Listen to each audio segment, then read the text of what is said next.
Dijajah 390 tahun, mengapa kita tidak jadi negara Belanda? Rahasia licik penjajah yang justru mempersatukan Indonesia. Bayangkan ini, 3,5 abad, 390 tahun. Waktu yang cukup untuk mengubah DNA sebuah peradaban. Tapi lihatlah sekarang, apa bukti paling nyata dari pencerahan Belanda di tanah ini? Gedung gerbang tua yang rapuh, jembatan-jembatan usang, bukan bahasanya. Ini adalah teka-teki sejarah terbesar yang tidak diajarkan di sekolah. Apakah kita memang bangsa yang terlalu keras kepala? Atau jangan-jangan ini semua adalah skema licik yang justru berbalik menghantam mereka sendiri? Jika kamu pikir jawabannya sederhana, bersiaplah untuk terkejut. Like dan simpan video ini sekarang sebelum kamu lupa.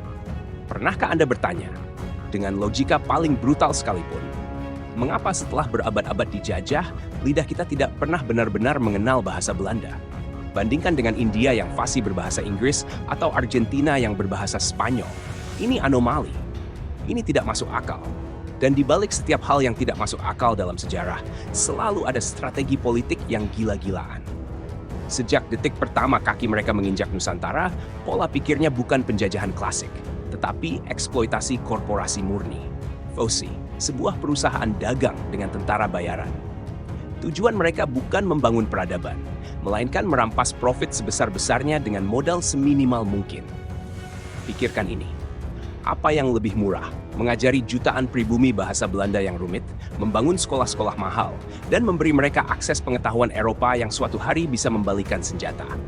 Atau memanfaatkan bahasa yang sudah ada, yaitu bahasa Melayu, yang telah menjadi bahasa startup.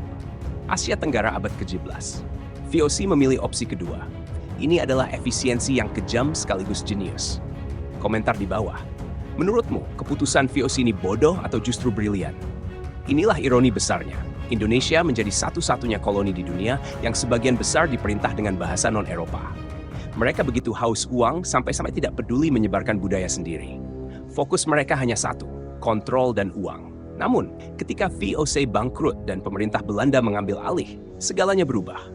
Mereka mencoba memperkenalkan bahasa Belanda, tetapi bukan untuk semua orang. Mereka membangun sistem kasta pendidikan.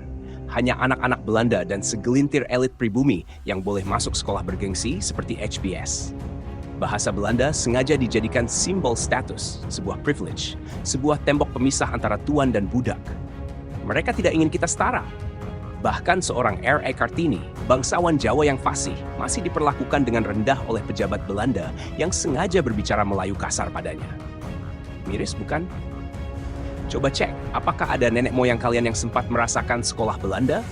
Tulis di komentar. Namun disinilah kejatuhan mereka dimulai. Kebijakan divide et impera justru memunculkan hukum tak terduga dengan memukul rata semua suku dari Sabang sampai Merauke sebagai satu kelas rendahan, inlanders. Mereka tanpa sadar menciptakan musuh bersama. Dan bahasa Melayu yang mereka pakai untuk memerintah menjadi senjata pemersatu itu. Lalu datanglah momen epik Sumpah Pemuda CV 1928. Ini bukan seremoni biasa. Ini adalah deklarasi perang linguistik. Para pemuda dengan kecerdasan visioner memilih bahasa Indonesia Melayu standar sebagai bahasa persatuan.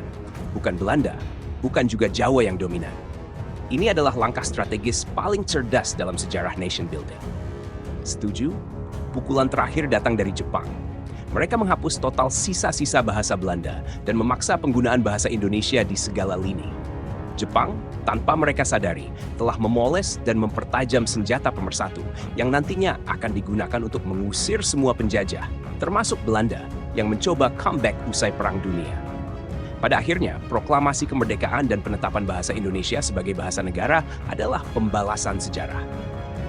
Bahasa Belanda gagal karena 3 alasan. Keserakahan VOC, elitisme pemerintah kolonial, dan semangat juang kita yang membara. Bahasa Indonesia adalah monumen kemenangan kita, bukti bahwa jiwa sebuah bangsa tidak bisa dipenjara selamanya.